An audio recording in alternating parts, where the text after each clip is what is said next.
தொடர்ச்சியாக காசா மீதான தாக்குதல்களை அதிகப்படுத்தி கொண்டு வருகிறது இஸ்ரேலிய ஆக்கிரமிப்பு படைகள். 2 ஆண்டுகள் தொடராக நடைபெற்ற ஒரு மாபெரும் யுத்த நிறுத்தமாக மாற்றப்பட்டு ஒரு 8 மாதங்களை தாண்டி கொண்டிருக்கக்கூடிய இந்த சூழல்ல யுத்த நிறுத்த காலத்துக்குள்ளும் இஸ்ரேலிய ஆக்கிரமிப்பு படைகள் தொடர்ந்து காசா அப்பாவிகள் மீது தாக்குதல்களை நடத்தி 1200க்கும் மேற்பட்ட அப்பாவிகளை கொன்று குவித்திருக்கிறார்கள். 1200க்கும் மேற்பட்டவர்கள் ஷஹீதாகி 3000க்கும் மேற்பட்டவர்கள் படுகாயம் அடைந்திருக்கக்கூடிய செய்திகள் எல்லாம் தொடர்ந்தும் வெளியாகி கொண்டிருக்கக்கூடிய சூழல்ல மீண்டும் இஸ்ரேல் காசா மீதான தாக்குதல்களை அதிகப்படுத்தி கொண்டிருக்கிறது. காரணம் என்னன்னா, காசாவினுடைய போராட்ட அமைப்புகள் தங்களுடைய ஆயுதங்களை காசாவிலே உருவாக்கப்படுகிற தேசிய அமைப்பிடத்தில் ஒப்படைப்பதற்கு தயார் என்று அறிவித்ததற்கு பிறகு காசாவினுடைய பகுதிகளில் இருந்து இஸ்ரேலிய ஆக்கிரமிப்பு படைகள் வெளியேற வேண்டிய கட்டாயம் ஏற்பட்டிருக்கிறது. ஆனால் படைகள் வெளியேறாது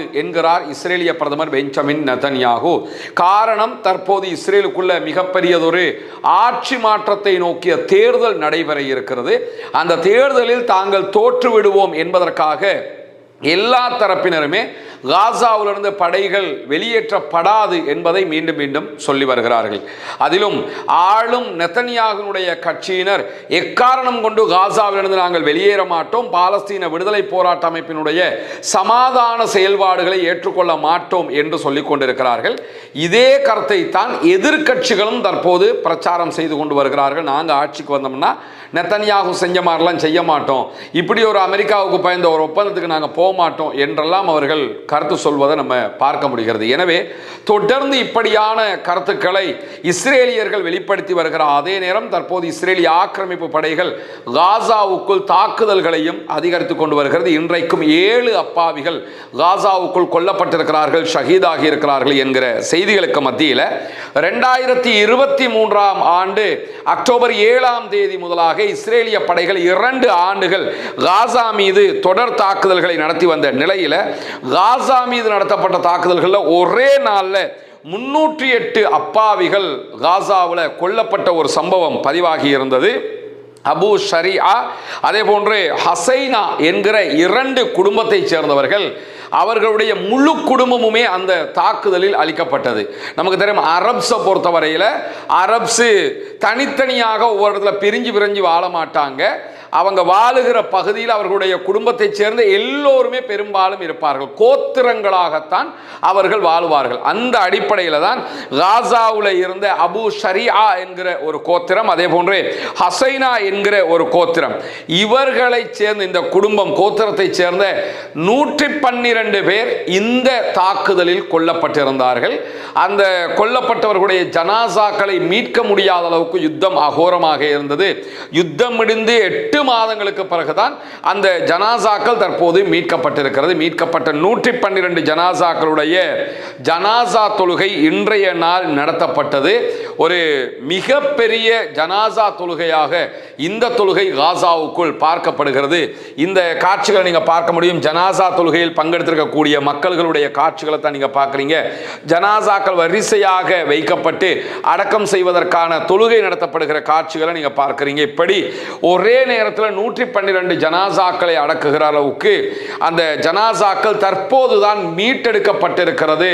அந்த தாக்குதல்களில் சிக்கியிருந்த கட்டிட இடிபாடுகளுக்குள்ள இருந்துங்கிறத நம்ம பார்க்க முடியும். இன்னும் மீட்டெடுக்க முடியாமல் பல ஜனாசாக்கள் இப்படி கட்டுமான இடிபாடுகளுக்குள்ளாக மற்ற இடங்கள் எல்லாம் இருக்கிற செய்திகளை காசாவினுடைய சுகாதார அமைச்சகம் தொடர்ந்து சொல்லி வருகிறது. இப்படியான ஒரு சூழல்ல தான் ஈரான் மீதான அமெரிக்க இஸ்ரேலிய தாக்குதல்களை தொடர்ந்து அவ்வப்போது அமெரிக்காவும் ஈரானும் தொடர்ந்து மோதி வரக்கூடிய நிலையில காஸ்பியன் கடல்ல பயணித்துக் கொண்டிருந்த ஈரானுடைய ஒரு கப்பல் மீது உக்ரைனுடைய ஆக்கிரமிப்பு படைகள் தாக்குதல்களை நடத்தி இருந்தது.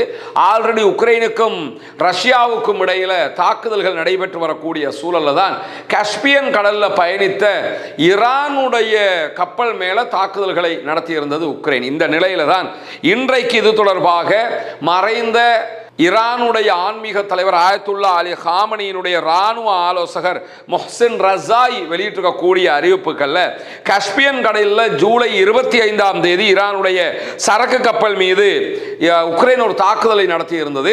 அந்த தாக்குதலுக்கு நாங்கள் பதிலடி கொடுப்பதற்கு 3 இடங்களை தேர்வு செய்து வைத்திருந்தோம். உக்ரைனுக்குள்ள 3 ஸ்பாட்ல நாங்கள் அட்டாக் பண்றதுக்கு தயாராக இருந்த நிலையில உக்ரைன் அரசாங்கம் பகிரங்கமாக மன்னிப்பு கேட்டிருக்கிறது. எனவே அவர்கள் பகிரங்கமாக மன்னிப்பு கேட்ட காரணத்தினால நாங்கள் தாக்குதல்களை நிறுத்துகிறோம், இல்லை என்றால் உக்ரைனுடைய 3 பகுதிகள் மேல, முக்கியமான 3 இடங்கள் மேல உக்கிர தாக்குதல்களை நாங்கள் நடத்தி இருப்போம் என்கிற செய்திகளை இன்றைக்கு ஈரான் வெளியிட்டிருப்பதை நம்ம பார்க்க முடிகிற அதே நேரத்தில் ஹொர்முஸ் ஜலசந்தி தொடர்ந்து மூடப்பட்டு கொண்டிருக்கக்கூடிய சூழல்ல ஹொர்முஸ் ஜலசந்தி திறக்கப்பட்டால் மட்டும்தான் உலக நாடுகள் முழுவதும் ஒரு மிகப்பெரிய எகானமிக் கிரைசிஸ், பெட்ரோலியம் கிரைசிஸ் ஏற்படுவதை தடுக்க முடியும் என்கிற ஒரு சூழல் உருவாகி இருக்கிறது. இந்த நிலையில் இன்றைக்கு அமெரிக்காவினுடைய அதிகாரிகள் ஒரு முக்கியமான செய்திகளை வெளியிட்டிருக்கிறார்கள். அமெரிக்காவின் கருவூல செயலாளர் வெளியிட்டிருக்கக்கூடிய அறிவிப்பில் ஹொர்முஸ் ஜலசந்தியை மீண்டும் திறப்பது தொடர்பாக 2 நாட்களுக்குள்ளாக ஈரானோடு ஒரு ஒப்பந்தம் செய்து கொள்ளப்படும் என்கிற ஒரு செய்தியை தெரிவித்திருக்கிறார். 2 நாளைக்குள்ள ஒரு எக்ரிமெண்ட்டுக்கு நாங்களும் ஈரானும் போயிடுவோம் போது பத்திரிகையாளர்கள் உடனே என்ன கேட்குறாங்கன்னா, தெஹ்ரான் சுங்க கட்டணம் வசூலிப்பதாக சொல்லி இருக்கிறது. அதாவது பயணிக்கக்கூடிய கப்பல்கள்கிட்ட நாங்கள் டோல்கேட் போடுவோம், அதனை காசு வசூல் பண்ணுவோம் என்றெல்லாம் ஈரான் சொல்லுது. அதை பற்றி நீங்கள் என்ன சொல்கிறீங்கன்னு கேட்கும்போது அவர் டைரக்டாக அதுக்கு எந்த பதிலும் சொல்லாமல் ஹொர்முஸில் சுதந்திரமான கப்பல் பயணத்தை உறுதிப்படுத்துவோம் என்று சொல்லியிருக்கிறார். எனவே எதிர்வருகிற 2 நாட்களுக்குள்ளாக ஏதோ ஒரு வகையில் ஒரு ஒப்பந்தத்திற்கு போகிறார்கள் இருதரப்பும் என்கிற செய்திகள் இன்றைக்கு வெளியாகிற அதே நேரத்தில் இன்றைய நாள் கத்தரில் இருக்கக்கூடிய ஜார்ஜ் டவுன் பல்கலைக்கழகத்தினுடைய பேராசிரியர் பால் மாஸ்கரோவிடத்தில் அல் ஜசீரா ஒரு பேட்டியை எடுத்திருக்கிறது. அதிலே அவர் மிக தெளிவாக சில செய்திகளை சொல்கிறார். ட்ரம்பினுடைய பின்வாங்கல் அமெரிக்காவினுடைய செல்வாக்கை பலவீனப்படுத்தி கொண்டிருக்கிறது. ட்ரம்பை பொறுத்தவரையில் இன்றைக்கு பல ஊடகங்கள் ட்ரம்பினுடைய பின்வாங்கல் செய்திகளை எழுதியிருக்கிறார்கள். நேற்றைய தினம் பிபிசி அது தொடர்பாக பல வீடியோக்களை வெளியிட்டுக் கொண்டிருக்கிறது. அல் ஜசீரா இன்றைக்கு வீடியோக்களை வெளியிட்டிருக்கிறது, அது தொடர்பான ஆர்டிக்கல்களை வெளியிட்டிருக்கிறாங்க. அதே மாதிரி நம்ம ஒரு 2 நாட்களுக்கு முன்பதாக ஒரு பட்டியலையே வெளியிட்டிருந்தோம். எப்போ அமெரிக்க அதிபர் டொனால்ட் ட்ரம்ப் நான் ஈரானை தாக்கப் போகிறேன், அழிக்கப் போகிறேன், ஈரானுடைய ஒரு நாகரிகமே இல்லாமல் போகுது, ஈரானுடைய கார்க்கு தீவுகளை அழிக்க போறேன் என்றெல்லாம் டேட்டு போட்டாரோ அந்த டேட்ல இருந்தெல்லாம் பின்வாங்கி இருக்கிறாரு. அதை சுட்டி காட்டித்தான் இன்றைக்கு ஜார்ஜ் டவுன் பல்கலைக்கழகத்தினுடைய பேராசிரியர் கத்தர்ல இருந்து அல் ஜசீராவுக்கு பேசுகிற நேரத்தில் என்ன சொல்றாருன்னு கேட்டா, ட்ரம்ப் தொடர்ந்து இப்படி வார்த்தைகளை விடுவதும் பிறகு அட்டாக் பண்ணுவேன் என்று எச்சரிப்பதும் அதற்கு பிறகு அதை வாபஸ் வாங்குவதும் என்பது தொடர்கரையாக மாறி இருக்கிறது. இது அமெரிக்காவை மிகப்பெரிய அளவில் பலவீனப்படுத்தி இருக்கிறது என்கிற செய்திகளை சொல்லி இருக்கிறது மட்டுமல்லாம இரு தரப்பினரும் ட்ரம்ப் ஏற்றுக்கொள்ளக்கூடிய வகையில் ஒரு ஒப்பந்தத்தை செய்து கொள்ள முடியுமா என்பது இன்னும் சந்தேகமாக இருக்கிறது என்கிறார். ஏன்னா 2 பேருமே ஒப்பந்தத்துக்கு போகவும் வேணும், அதை ட்ரம்ப் ஜீரணிச்சுக்கிற மாதிரி இருக்கவும் வேணும். அப்படியான ஒரு நிலை இருக்கும்போது அப்படி ஒரு ஒப்பந்தத்துக்கு போக முடியுமாங்கிறது பெரிய கேள்விக்குறியாக இருக்கிறது என்று சொல்லிட்டு இடைக்கால தேர்தல் வருகிறது, அதிலே ட்ரம்ப் ஜெயிக்க வேண்டி இருக்கிறது. அதிக எரிபொருள் விலைகள் உச்சம் தொட்டு கொண்டிருக்கிறது. எல்லா நாடுகளிலையும் பெட்ரோலிய பொருட்கள் விலையேற்றம் அதிகரித்து கொண்டிருக்கிறது. அதே போன்று ஈரான் மீதான அமெரிக்காவினுடைய யுத்தம் அமெரிக்க மக்களுக்கு மத்தியில் ஜனரஞ்சகம் இல்லாத ஒரு யுத்தமாக மாறிவிட்டது. அமெரிக்க மக்கள் அதை ரசிக்கல. அமெரிக்க மக்கள் அமெரிக்க அதிபர் டொனால்ட் ட்ரம்பினுடைய தேவையில்லாத காரியம் என்று இந்த யுத்தத்தை பார்க்கிறாங்க. இப்படியெல்லாம் இருக்கும்போது நவம்பர் மாசத்துக்கு முன்பதாக ஏதாவது ஒரு சேஞ்சை அமெரிக்க அதிபர் டொனால்ட் ட்ரம்பால செய்ய முடியுமா என்று பார்த்தா கண்டிப்பாக செய்ய முடியாத சூழல் இருக்கிறது என்று சொல்லி ஜார்ஜ் டவுன் பல்கலைக்கழகத்தினுடைய பேராசிரியர் இன்றைக்கு விடுத்திருக்கக்கூடிய செய்திகளில் சொல்லி இருப்பதை நம்ம அவதானிக்க முடியும். ஒரு புவியியல் சார்ந்த பல நாடுகளாலும் பல ஊடகங்களாலும் மேற்கோள் காட்டப்படக்கூடிய ஒரு ஆய்வாளர், அவரே இந்த கருத்துக்களை சொல்லியிருப்பதை நம்ம பார்க்க முடிகிறது. அதே நேரத்தில் இன்றைய நாளும் ஹொர்முஸ் ஜலசந்தியில் ஒரு கப்பல் தாக்குதலுக்கு உள்ளாகி இருக்கிறது. லைபீரிய கொடியோடு பயணித்த ஒரு கப்பல் இன்றைக்கு தாக்கப்பட்டிருப்பதாக ராய்ட்டர்ஸ் வெளியிட்டிருக்கக்கூடிய செய்திகளை சொல்லியிருக்கிறாங்க. மினோன் பயோனியர் என்கிற ஒரு கப்பல் தான் தாக்குதலுக்கு உள்ளாகி இருக்கிறது.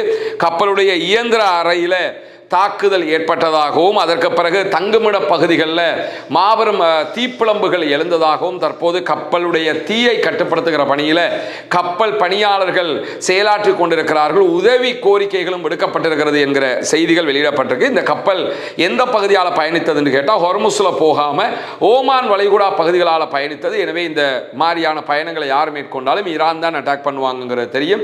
ஆனால் ஈரான் இதுவரைக்கும் அதை உரிமை கோராத நிலையில் இந்த தாக்குதல்கள் நடைபெற்றிருக்கிறது என்கிற செய்தி வெளியாகி இருக்கிற அதே நேரத்தில் சவுதி அரேபியாவினுடைய நஜ்ரான் விமான நிலையத்தில் இன்றைக்கு தாக்குதல்களை நடத்தி இருப்பதாக யமனுடைய ஹவுதீஸ் படைப்பிரிவு அறிவிப்பு விடுத்திருக்கிறார்கள். ஹவுதீஸுக்கும் சவுதி அரேபியாவுக்கும் இடையில தாக்குதல்கள் நடைபெற்று வருகிறது. சவுதி அரேபியாவுடைய எந்த கப்பல்களும் செங்கடல்ல பாபல் மந்தபை தாண்டி போகக்கூடாதுன்னு ஹவுதீஸ் தடை விதிச்சிருக்கிறாங்க. ஹவுதீஸை முற்றுகையிட்டு இருக்கிறார்கள் சவுதி அரேபியா. கடல் வான் வழி தரை வழியாக இந்த முற்றுகை தொடர்கிற நேரத்தில் எங்கள் மீதான முற்றுகையை நீக்கலைன்னா செங்கடலை நாங்கள் மூடுவோம்னு சொல்லி மூடி வச்சிருக்கிறாங்க. ஒரு பெரிய இக்கட்டு சவுதி அரேபியாவுக்கு ஏற்பட்டிருக்கக்கூடிய சூழலில் தான் இன்றைக்கு ஹவுதீஸ் வெளியிட்டிருக்கக்கூடிய செய்திகளில் சவுதியினுடைய ஆளில்லா விமானங்களை பயன்படுத்தி சவுதி அரேபியா சதா அதே போன்று ஹஜ்ஜா ஆகிய யமனில் இருக்கக்கூடிய பகுதிகள் மேலே தாக்குதல்களை நடத்தியிருந்தார்கள். அதுக்கு பதிலடியாகத்தான் சவுதி அரேபியாவினுடைய நஜ்ரான் விமான நிலையத்தின் பல முக்கிய பகுதிகள் மேலே நாங்கள் தாக்குதல்களை நடத்தி இருக்கிறோம் என்கிற செய்திகளை வெளியிட்டிருக்கிறார்கள். எனவே ஒருபுறம் ஹொர்முஸில் ஒரு மிகப்பெரிய பிரச்சனை ஓடிக்கொண்டு ஹொர்முஸ் மொத்தமாக இழுத்து மூடப்பட்டிருக்கிறது. அதே நேரத்தில் செங்கடல் பகுதிகளில் இருக்கக்கூடிய பாபல் மந்தபை மூடி எந்த கப்பல் போனாலும் தாக்குவோம் என்கிற ரீதியில் குறிப்பாக சவுதி அரேபியாவுடைய கப்பல்களுக்கு எந்த விதமான அனுமதியும் கிடையாது என்று ஹவுதீஸ் மிரட்டி கொண்டிருக்கக்கூடிய சூழலையும் நம்ம பார்க்க முடிகிறது.